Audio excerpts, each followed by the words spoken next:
Hey Gateway, welcome to today's Daily Dose. We're in the middle of a series reflecting on our 10 commitments that we've made in King Jesus 2020. And so today I'm going to talk about what is the 8th commitment, that is justice. And so I'm just going to read it and then we'll dive in. Justice. I commit to pursuing justice as I engage in public life and allowing Scripture to shape my concept of justice. I grew up playing basketball, and one of the things that you learn pretty quick, especially having a dad who's a basketball coach, is that there's a lot of rules. There's a lot of things that govern the game and shape the game and define the game as it is. And one of the things that we'd always be told is that ignorance of the rules does not equal innocence under the rules, or even as some lawyers might say, is ignorance of the law is not innocence under the law. And there'll be times when you're playing and when you're throwing the game in bounds. There are times when you're, this is kind of like maybe like kind of deep in the weeds on basketball, but there are times when you can run back and forth before you throw the ball in, and there are times when taking steps before you throw the ball in is traveling, and that's one of the more complicated rules for me. And I remember trying to get my head around it, wrap my head around it, and make sense of it, and eventually I ended up saying it's too complicated, I'm just going to not run when I throw the ball in. And so but being able to play the game right requires a working knowledge of the rules, of the one who created the rules and who oversees the rules. And so if you want to play basketball correctly, and if you want other people to be able to play basketball correctly, or you have to understand the rules. And this idea of rules is behind the biblical word for justice.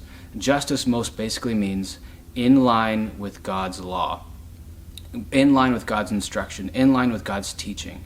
And when we understand God's law right, we're not seeing it as a list of abstract principles, but rather we're seeing God, who is the creator of the universe, explaining to us how the universe best functions. What are the conditions that enable people to flourish as much as possible? Jeremiah 29:7 says that we're called to seek the welfare of the city. Well, who defines welfare? Who defines what counts as flourishing? And in our current cultural moment, justice tends to be seen as distributive justice. It's equality of outcome. But actually, biblical justice has more to do with the ways in which the people in the society treat one another. It's not about measuring outcomes. It's actually about measuring social interaction and the way that people are treated. And so this is what it's talking about in Isaiah 1, verse 17. Learn to do good. Seek justice. Pursue justice.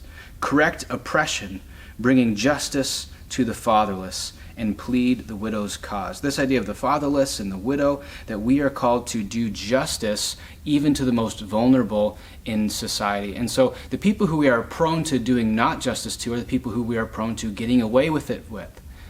That if we can get away with doing injustice, the human condition is prone to doing injustice, and that's called oppression. That when people who have power don't do justice to the vulnerable, that's called oppression. And so again, this is not about measuring outcomes, it's about measuring and qualifying interactions, that we are called to treat all people and require that all people treat all people with equity, justice. And so it's way more about opportunity than it is about outcome.